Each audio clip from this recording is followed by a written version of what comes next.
మీకుండే ఎటువంటి గ్రహ బాధలైనా గృహ బాధలైనా శాశ్వత పరిష్కారం కోసం సంప్రదించండి శ్రీనివాస జ్యోతిషాలయ. సార్ నమస్కారం సార్. నమస్తే అండి.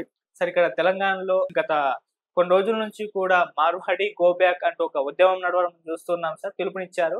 సో ఒక రకంగా జరుగుతుంది. అయితే ఇప్పుడు దీనిపైన భిన్నాభిప్రాయాలు అయితే వ్యక్తం అవుతున్నాయి. కొంతమంది దీనికి మద్దతు తెలుపుతూ ఈ పోరాటంలో భాగస్వామ్యం అవుతున్నారు. మరికొంతమంది దీనిపైన మాట్లాడుతున్నారు. మార్వాడి గో బ్యాక్ ఏంటి, అసలు ఆర్టికల్ 19 అనేది రాజ్యాంగంలోనే ఉంది. అది రాజ్యాంగం వాళ్ళకి ఇచ్చిన హక్కు, మీరెవరు వెళ్ళిపోమనడానికి అని చెప్పేసి మీకు ఆ హక్కే లేదంటూ కూడా మాట్లాడడం మనం చూస్తూ ఉన్నాం సార్. సో ఈ విధంగా దీనిపైన 2 వర్షన్స్ అయితే వినిపిస్తున్నాయి సార్. మరి మార్వాడి గో బ్యాక్ అన్న ఉద్యమం పైన మీ ఒపీనియన్ ఏంటి? ఈ ఆర్టికల్ 19 గురించి మీరు ఏం చెప్తారు? అంటే జాతీయత అనే పేరుతో, జాతీయత అంటే భారతీయత అనే పేరుతో ఒక ప్రాంతాన్ని ఇబ్బంది పెట్టేటువంటి హక్కు ఎవరికీ లేదు.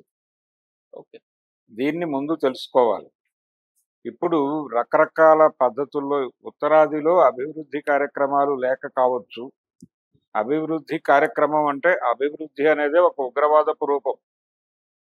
పెట్టుబడి చేసేటువంటి ఉగ్రవాదమే అభివృద్ధి అనేది ఒక నిర్వచనంగా స్థిరపడిపోయినటువంటి ప్రపంచంలో మనం బతుకుతున్నాం. కాబట్టి అక్కడ ఉపాధి అవకాశాలు లేక పొట్ల చేత్తో పట్టుకొని అనేక మంది వచ్చేస్తున్నారు.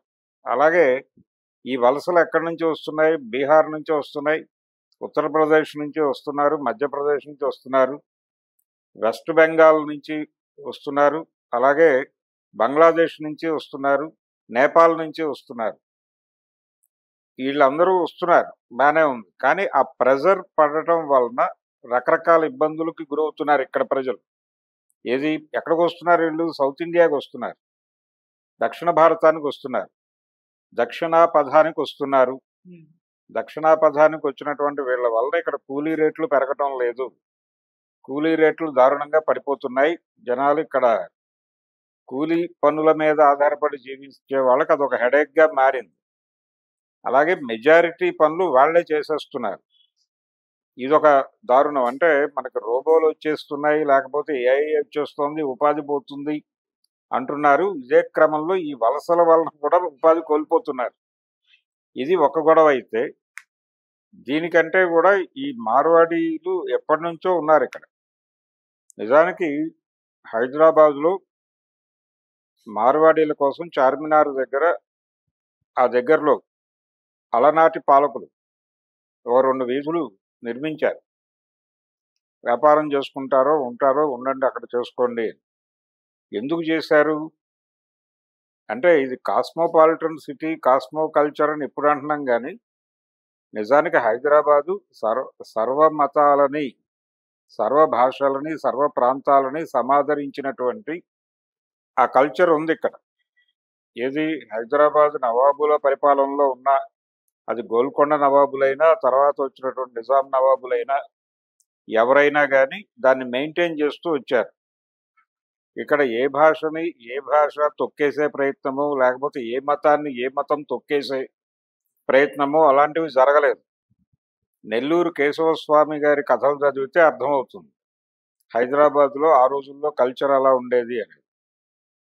అయితే ఈ కల్చర్లో ఇప్పుడు వీళ్ళ పట్ల ఎందుకు జనాలు చిరాకు పడుతున్నారు మార్వాడీల పట్ల అంటే, మార్వాడి గో బ్యాక్ అనేటువంటి నినాదం రావడానికి వెనకాల ఉన్నటువంటిది ఏంటంటే, ఇక్కడ ఒక కమ్యూనిటీకి సంబంధించినటువంటి వాళ్ళ జీవన విధానాన్ని వీళ్ళు ఒక రకంగా మరణశయ్య మీద పడుకోబెట్టారు.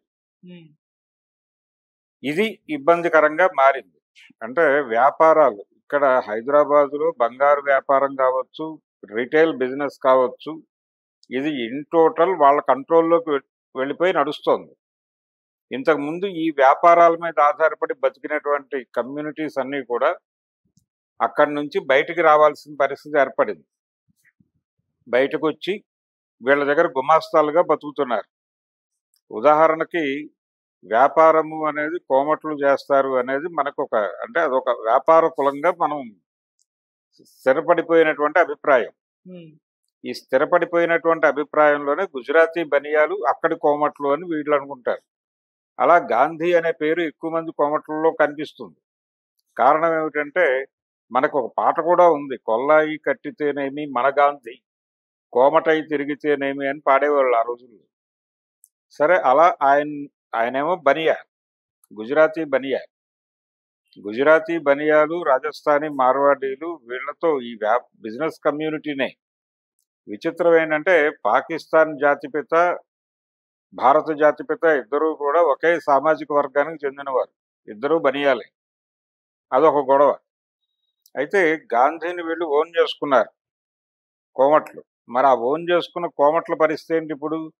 వాళ్ళు మార్వాడీల దగ్గర గుమాస్తాలుగా బతుకుతున్నారు. వాళ్ళ సొంత వ్యాపారాలన్నీ విధ్వంసం అయిపోయి వాళ్ళు వీళ్ళ దగ్గర బానిస అంటే గుమాస్తా పని చేసుకుని బతుకుతున్నారు.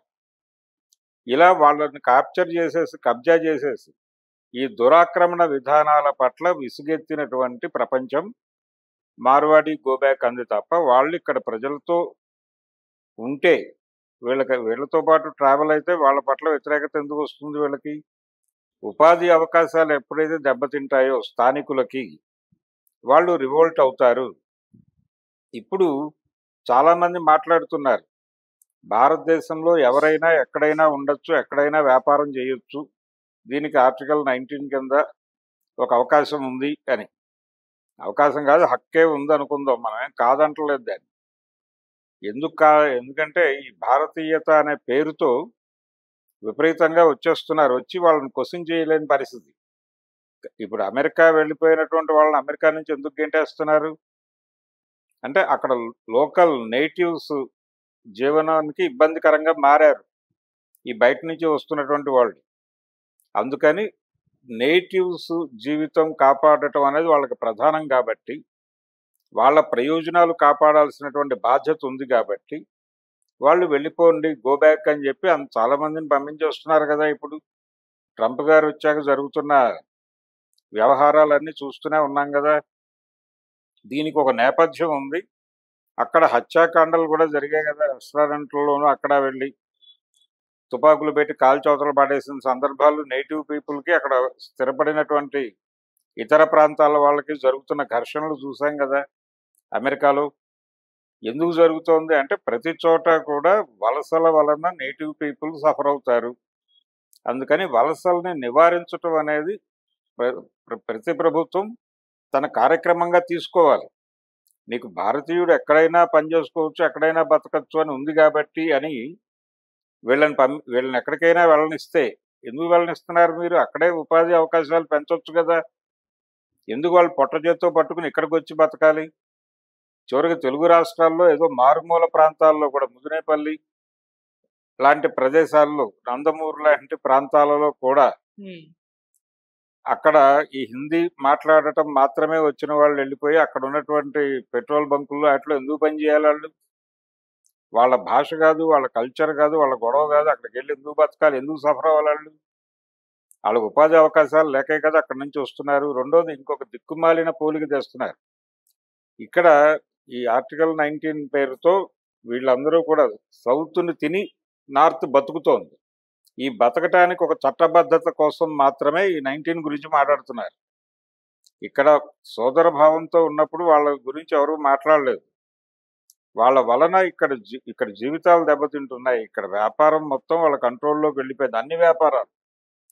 ఇక్కడ కాంట్రాక్టులు చేసేవాళ్ళు, ఇంతకుముందు సెంట్రల్ వర్క్స్ తెచ్చుకుని చేసిన వాళ్ళు ఉన్నారు, పెద్ద పెద్ద ఫర్మ్స్. వాళ్ళందరూ కూడా ఇప్పుడు నోరు మూసుకుని సబ్ కాంట్రాక్టులు చేసుకుని బతుకుతున్నారు. ఎందుకంటే సెంట్రల్ పూల్ వర్క్స్ అన్ని వాళ్ళకే వెళ్ళిపోతున్నాయి. వాళ్ళ దయాదాక్షిణ్యాల వలన వీళ్ళు పనులు తెచ్చుకుని బతుకుతున్నారు. అందుకని అలాగే అనేక వృత్తుల్లోకి ఎంటర్ అయిపోయి ఆ వృత్తుల్లో పెట్టుబడులు పెట్టి వాళ్ళని కూలీలుగా మార్చేసుకుంటున్నారు. ఫుట్వేర్ బిజినెస్లో వాళ్ళే డబ్బులు పెట్టేశారు. అలాగే ఈ హెయిర్ కటింగ్ బిజినెస్లో వాళ్ళే ఉన్నారు. అలాగే రకరకాల ఈ మేకప్ ఇతర వ్యవహారాల్లో వాళ్ళే ఉన్నారు. ఇలా ప్రతి చోట, బట్టల వ్యాపారంలో వాళ్ళే ఉన్నారు. ప్రతి చోట వాళ్ళే పెట్టుబడితో వాళ్ళు దాన్ని ఇండస్ట్రియలైజ్ చేసి ఆ పని మీద బతుకుతున్నటువంటి వాళ్ళందరినీ కూలీలుగా మార్చేసి వాళ్ళే లాభాలు వాళ్ళకి వెళ్తాయి, వీళ్ళు కూలీలుగా మిగులుతారు.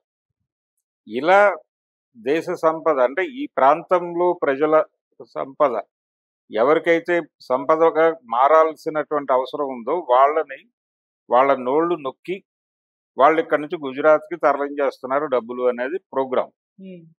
దీని మీద చిరాకు పడుతున్నారు. దీన్ని తప్పుపట్టే హక్కు ఎవరికీ లేదు. ఈ పేరుతో ఆర్టికల్ 19 అనే పేరుతో ఈ దాడి చేయటం తప్పు. రెండోది ఇంకొక తప్పేం చేస్తున్నారంటే వీళ్ళు రోహింగ్యాలతో పోలుస్తున్నారు. మరి వీళ్ళని గోబ్యాక్ అన్నప్పుడు వాళ్ళని కూడా గోబ్యాక్ అనాలి కదా. ఇది ఇంకో దుర్మార్గం. ఎందుకంటే వీళ్ళని గోబ్యాక్ అనటానికి కారణం ఇక్కడ ప్రజల జీవితాలని వీళ్ళు సంక్షోభంలోకి నెడుతున్నారు, అందుకని వెళ్ళిపోమంటున్నారు. వాళ్ళేమి సంక్షోభంలోకి నెట్టేయట్లా. వాళ్ళు వచ్చి ఇక్కడ ఏదో బతకడానికి అవకాశం కల్పించండి అని అడుక్కుంటున్నారు లిటరల్లీ. మమ్మల్ని ఎక్కడికి పంపించకండి అని ప్లకార్డులు పట్టుకుని రోడ్ల మీద నిలబడుతున్నారు. ఏదో పని చేసుకుని ఇక్కడ బతకనివ్వండి అని అడుగుతున్నారు. వాళ్ళకి వీళ్ళకి పోలిక పెట్టి మాట్లాడటం పరమ దుర్మార్గమైనటువంటి కార్యక్రమం. రెండోది మతాన్ని పట్టుకొస్తున్నారు. ఈ దేశంలోకి మైగ్రేట్ అయ్యి వచ్చిన వాళ్ళు రోహింగ్యాలు అనుకుంటే నేపాల్ నుంచి వచ్చిన వాళ్ళందరినీ ఎందుకు సమాదరిస్తున్నారు? వాళ్ళు హిందువులు కాబట్టి మీరు సమాదరిస్తున్నామని చెప్తున్నారు. వాళ్ళకి ఎటువంటి ఇబ్బంది లేకుండా ఫెసిలిటేట్ చేయండి అని చెప్తున్నారు. బర్మా నుంచో బంగ్లాదేశ్ నుంచో వచ్చిన వాళ్ళనేమో వాళ్ళు ఇస్లాం కాబట్టి వాళ్ళని టార్గెట్ చేయండి అంటున్నారు. వాళ్ళని బయటకు పంపించేయండి దేశం నుంచి. మతాన్ని కూడా పట్టుకొచ్చి సెంటిమెంట్లు రెచ్చగొట్టి ఈ సెంటిమెంటుల వెలుగులో వీళ్ళ వ్యాపార సామ్రాజ్యానికి ఇబ్బంది కలగకుండా చూసుకుంటున్నారు. ఇది ఒక దుర్మార్గమైన క్రీడ ఆడుతోంది భారతీయ జనతా పార్టీ. రెండో వైపు డీలిమిటేషన్ పేరుతో అక్కడ నియోజకవర్గాల పెంపు కార్యక్రమం ఒకటి జరిగిపోతోంది నార్త్లో. అంటే పార్లమెంట్లో వీళ్ళ గొంతులకి వీళ్ళ ప్రశ్నలకి సరైన సమాధానాలు ఇవ్వకుండా పొలిటికల్గా బుల్డోజ్ చేసుకొని వెళ్ళిపోవడానికి కూడా ఒక వాతావరణాన్ని కల్పించుకుంటున్నారు వాళ్ళు. ఇన్ని దారుణాలు జరుగుతుంటే నోరు మూసుకొని ఆర్టికల్ 19 కింద మీరు అందరూ కూడా నోరు మూసుకొని ఉండాలంటే ఎంత దుర్మార్గం అది. వీళ్ళని వెళ్ళిపోమనే అప్పుడు రోహింగ్యాలను కూడా వెళ్ళిపోమని మాట్లాడటం ఇంకెంత దుర్మార్గం. ఈ రెండు దుర్మార్గాల మీద సీరియస్గా అటాక్ చేయాల్సినటువంటి అవసరం అయితే ఉంది. ఓకే. అందుకని ఈ గోబ్యాక్ మార్వాడి అనేటువంటి నినాదం ఏదైతే ఉందో, ఈ మూమెంట్ ఏదైతే నడుస్తోందో దీనికి ఖచ్చితంగా మద్దతు ఇచ్చి తీరాల్సినటువంటి అవసరం ఉంది. ఎవరికైనా ఎక్కడైనా సరే వచ్చి అక్కడ ఉన్నప్పుడు ఆ లోకల్ పీపుల్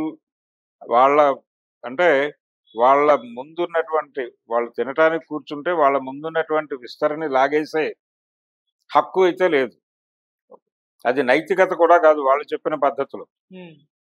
అందుకని ఆ నైతికతని ఆ పద్ధతిని వీళ్ళు మీరి వ్యవహరిస్తున్నారు. ఆ మీరి వ్యవహరిస్తున్నారు కాబట్టే గోబ్యాక్ అంటున్నారు. దీన్ని తప్పని ఎవరు మాట్లాడినా తప్పే. Okay sir, thank you so much. Thank you.